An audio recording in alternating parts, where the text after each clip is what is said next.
رمضان كريم وكل سنة وانتم طيبين. النهاردة 13 رمضان. أتمنى أنكم تكونوا كلكم بخير. فيديو النهاردة ردا على سؤال أحد الأصدقاء بيسأل: هو أنا ممكن أشتري شقة مش بيت وتكون بالقسط، والقسط بيكون على كام سنة وأقدر أبيعها في أي وقت ولا لأ؟ طبعا أنا عملت فيديو قبل كده عن موضوع الريل استيت أو شراء البيوت والكلام ده كله والشروط بتاعته. طبعا انا بقول رأيي في الموضوع عن كلام ثقة، يعني انا مش كلام اللي هو دخلت على جوجل او شات جي بي تي. انا كنت درست ريل استيت، نجحت في امتحان السكول اكزام، بس انا ما كملتش في الامتحان الاخير وبعدين راحت عليا فانا ما كملتش، يعني انا اي جيف اب بسرعة. آه لان الفكره ان انت لو انت حابب تشتغل ريل استيت لازم يكون عندك شغلانه ثابته، ولازم يكون عندك وقت فراغ كتير، او يكون معاك فلوس كتير عشان تقدر تكفر نفسك لحد ما تبيع، لانك انت ما بتعملش فلوس الا لما الصفقه بتحصل او الديل بيخلص، ان انت تكون بعت البيت تبدا تاخد النسبه بتاعتك وهكذا. بالنسبه للشراء، احنا قلنا شراء الشقه ما تختلفش عن البيت باي حاجه، بس تعتبر فكره كويسه. انا بنصح اغلب الناس في الوقت الحالي، لان الماركت عالي قوي والبيوت اسعارها غاليه، فدايما انصح الناس اقول له ما فيش مشكله اشتري لك شقه احسن ما تدفع الايجار وما بتستفادش. لان انت شراء العقارات زيك زي اكنك في مصر كده، مثلا انت بتشتري بيت وبتحط الفلوس فيها، جيت تبيعه بتاخد الفلوس، بس انت طبعا انت بتاخد قرض عن طريق البنك بيشتري لك البيت، تعيش فيه شويه، سعر البيت بيزيد، تيجي تبيعه بتاخد نسبتك، والبنك بياخد الفلوس اللي فاضله له وهكذا، فانت بتبقى استفدت. لو انت بتدفع ايجار بس ما بتستفادش من الفلوس بحاجه، انت بتدفع ايجار بس واللي بيأجر لك هو المستفيد، انما انت ما استفدتش. فافضل حاجه ان انت تشتري سواء شقه او بيت. فنبدأ بشقه. الشقه طبعا ما تبقاش بيبقى كلها كده زي ما عندنا بيسموها زي الكومباوند، اللي هي المجمع سكني، فاهمين قصدي؟ في ساعات مثلا بيبقى بيلدينج كبير بيبيع فيه شقق برضه، بس ده كله تحت إدارة مكان معين أو شركة، بتبقى حاجة كويسة، حاجة محترمة، وبيبقى فيها حمام سباحة وكلاب هاوس وهكذا. بتدفع لها حاجة اسمها monthly payment maintenance fee. maintenance fee دي بتبقى انكلود ان هم بيجوا ينظفوا لك، يقصوا الزرع، انت مالكش دعوه باي حاجه، لانك انت ساكن في شقه في قلب البيلدينج او في قلب البيت. تمام. ده الفرق بينها وبين البيت، ان انت بتدفع حاجه اسمها مينانس فيه، ودي ما بتطلعش منها باي فلوس، دي بتطلع منك لازم تدفعها. بالنسبه للاسعار، طبعا اسعار حتى الشقق دلوقتي غاليه، يعني في الوقت الحالي ان انت تجيب شقه اقل حاجه مثلا ب 200,000.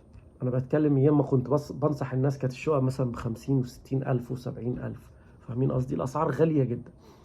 بتشتريها الاقساط بيبقى على كام سنه؟ الاقساط عاديه نفسها زي البيت بالظبط، 30 سنه 15 سنه. 30 سنه يبقى مثلا الدفعه اقل، 15 سنه الدفعه اكتر بس بتخلص بسرعه، الفايده بتبقى اقل وهكذا. كل بيت بتشتريه او شقه لازم بتدفع حاجه اسمها داون بيمنت. الداون بيمنت دي بتتحسب، بما انك انت مشتري جديد، بتتحسب 3% ل 5% من المبلغ كله.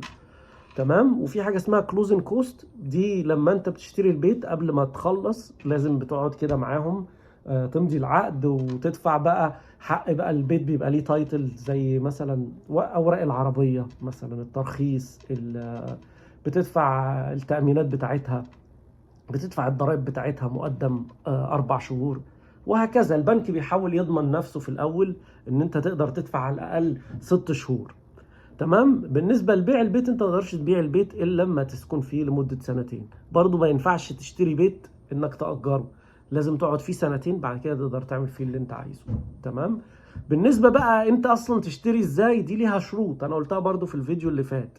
يعني مش أي واحد كده يجي يقول يصحى من النوم بكرة يقول أنا عاوز أشتري بيت، لا، لازم أكتر من حاجة. رقم واحد، إن يكون عندك كريدت هيستوري. كريدت هيستوري دي إن أنت تكون في البلد بقالك فترة زمنيه، ما يعني مش لازم تكون فتره زمنيه طويله، على حسب الشغل اللي انت بتشتغله. اشتغلت شغل وبدات عملت كريدت كارد وبدات بتدفع وبتسدد، بيطلع عندك حاجه اسمها كريدت سكور وكريدت هيستوري. يقول لك اه والله ده الشخص ده عنده كريدت هيستوري بقاله سنه واخد كريدت كارد وبيسدد وبيعمل فلوس حلوه، فهكذا بيدوا لك سكور حلو. لازم السكور بتاعك ما يقلش عن 700، او في ناس بتشتري 690، اقل من كده ممكن ما يرضوش يدوك. لازم ما يكونش عليك تفليسات، ما يكونش عليك اي قروض متاخره، ما يكونش عليك فلوس كتير. دي رقم واحد. رقم اتنين، لازم يكون عندك وظيفة ثابتة بدخل معين، وبناء على الدخل اللي انت بيدخل لك بيبدأ يدي لك اللون. يقول لك اه لا، يعني ما ينفعش انت تقول لا انا ما عاوز بيت بمليون.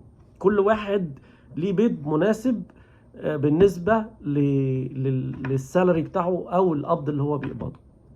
فانت مش هينفع كده تروح انا عاوز البيت ابو مليون ده يقول لك اتفضل. لا، كل واحد بيبقى ليه بناء على يعني على الانكم او الدخل بتاعه بيدوله القرض ده عشان يشتري البيت. قلنا لازم يكون شغل ثابت، ولازم يكون معاك المقدم. ما معاكش المقدم بيدولك برضه، بيساعدوك في المقدم ويساعدوك في الكلوزنج كوست، بس دي بيبقى عليها فوائد برضه تانية. بس فانت تقدر تشتري شقة وفكرة كويسة، تشتري بيت فكرة كويسة، و...